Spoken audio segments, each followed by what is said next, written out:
Hey everyone, Eric Beans CEO of HapPhi. Another great evening here. You'll probably listen to this in the morning.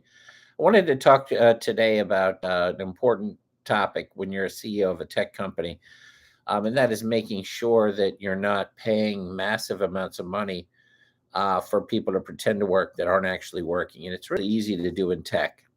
Why is it easy to do? Because the back end coding, and you might not be a coder, is gibberish to most non-tech people. And the front end portion, which is actually what your users will look at and what you will get excited about as an entrepreneur, is easy to take and manipulate so it looks like it's a click through, it looks like it's working, but there's no actual substance behind it. And this can cost you hundreds of thousands of dollars. It's really a con by a lot of tech people that do that. So how do you make sure that you don't get conned? Well, when people are doing their development, they're going to have their code base. You're going to want to set up your own development environment because you need to own the code. You're paying for it. So get a development environment in AWS, GitLab, GitHub. I suggest two. So we're developing on AWS, and they have some great code tools where you can do commits and monitor the commitments. But I would definitely get a GitHub. AWS feeds to GitHub pretty easily. So this way you have two backups. You don't have a single point of failure. If you have a falling out and you want to own that code repository and you want to invite the people that are doing work for you and give them the permissions that you want them to have. So it is your code. They'll probably have admin ability, but they won't have the ability to delete everything. And if you set it up properly, you'll be pulling in downloads, once a week minimum, nightly if possible, so that you don't get in a position where somebody has all your IP and they're basically holding you hostage.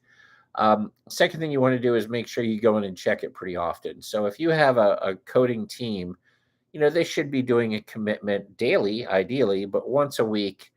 Um, Sometimes a little bit less. They might be working on modules, but their code should be up there. Usually, a lot of places will have their testing, but in general, it's a good practice to have a push every single day. That way, you can see the work of the day, figure out what's been happening, and monitor it. When you go in to take a look at it, it might be confusing. Most of the things are going to be named for you. So if you have, API fixes, for example, or if you have storage and chat pieces, or if you have whatever, the enhanced pieces, it will show when the commitment was pushed up, what was actually pushed up for the commitment, and then you can open that commitment up and you can take a look at what's in there. And now this is where it gets, I guess, a little difficult if you are a non-tech person, right? Because a lot of the stuff will be key arrays.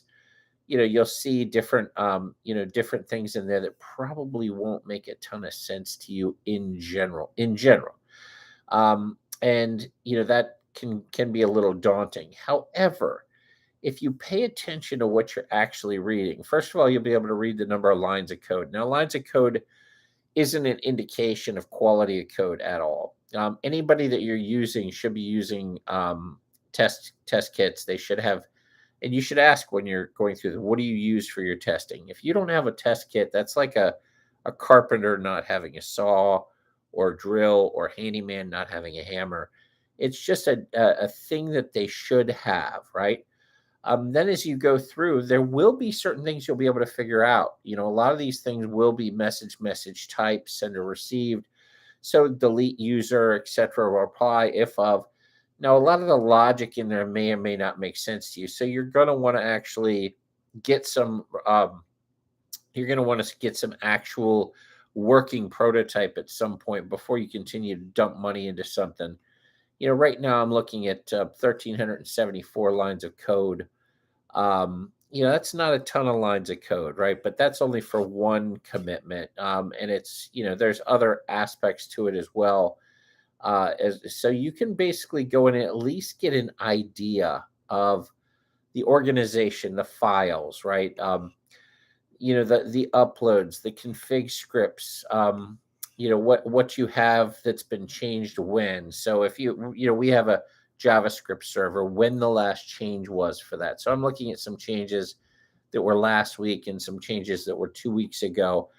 And then there's some changes that haven't been touched for quite a bit of time.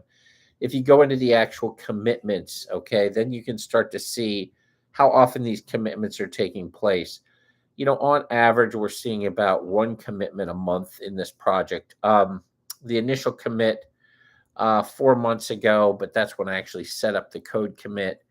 That's really after the design was set up.